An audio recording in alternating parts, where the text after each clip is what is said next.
So what I want to explore with you today is how we can get to better decisions. And we know that to get to better decisions, we have to empower our people. We have to empower our people to figure things out and get to the kind of decisions we want.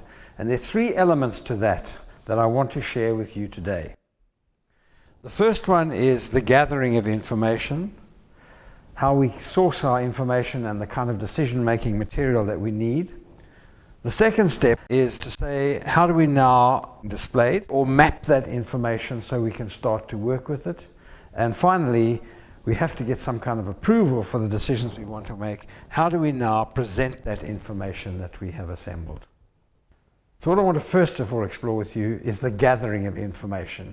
And of course, there are many sources of information. We've got the internet, we've got things like Get Abstract. There are thousands of sources of information. But what we do know for absolutely certain these days, in the gathering of information process, that most of the information that we need sits in people's heads. So what we're wanting to do as much as possible is tap the value of group wisdom. In other words, tap into that knowledge that we have sitting in people's minds so as that we get as much of a divergent view on the issue as we possibly can. And that we call divergent thinking. The questions to get to that are what are absolutely key if we want to get the quality. We have to ask the right questions. So in sharing with you, we would spend quite a lot of time figuring out what questions we need to ask. And the best way to get to the right questions is to use some form of template as a guide to the thinking that we need. So just to sum up on the gathering of information, the key principles that we've really covered now are the value of getting those ideas from people is by letting them silently generate their ideas, by writing those ideas on cards. And the second key principle that getting that to happen is that you remove a lot of the emotion out of the discussion, because now we don't have people saying, no, I don't like that idea. They all write their ideas. They eventually have to be displayed somewhere, but essentially, that's the next point we'll cover, but essentially what we're talking about now is how do we collect and gather the right information. So now, having gathered the information and each person having written some cards, what we need to now do is get this information out and displayed so we can actually start to discuss it. And that we call mapping of the information. It's just another word for saying, how do we display the thinking that has gone through, that we've just gone through with the people? Because once we've got that information displayed, now we can start doing some analysis and interpreting what the ideas are that we need to work with.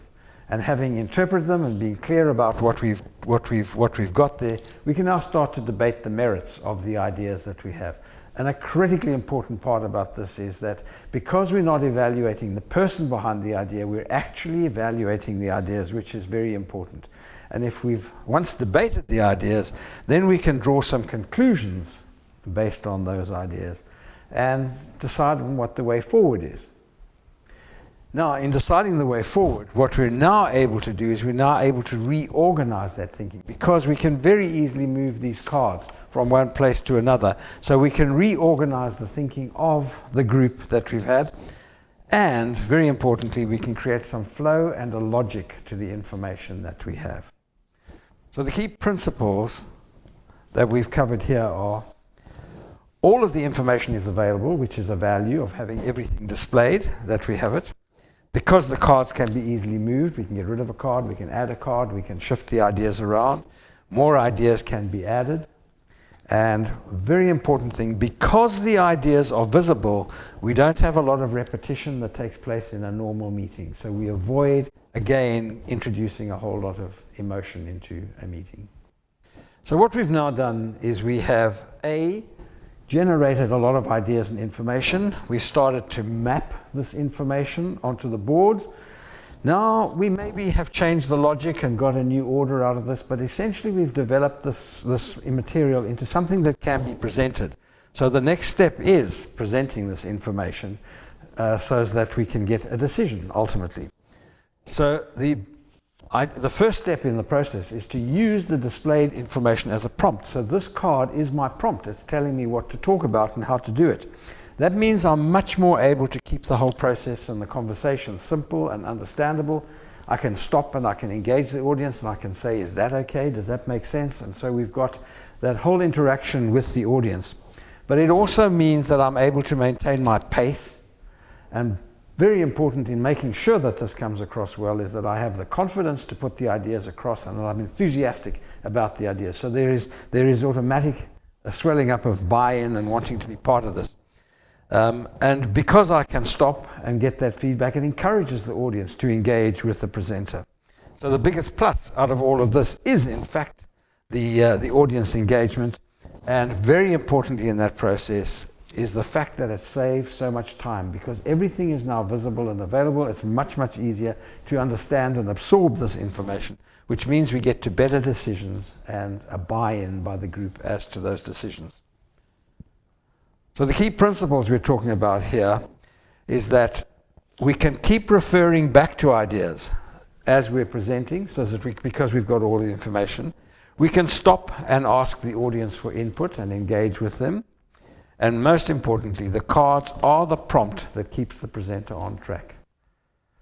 So just to repeat what we've been through as an exercise is we've done the thinking and we've done the analysis and we've done the presenting the ideas. It's all designed to empower people, to make them feel part of the business, to give them a role, to make them feel good about being interactive in that business. But most importantly, it's arriving at better decisions. And after all, that is our key objective. For more information, contact Peter Thomas. Telephone number 082 558 2817. Email address petert@participlan.co.za. All of this information is available on our website www.participlan.co.za.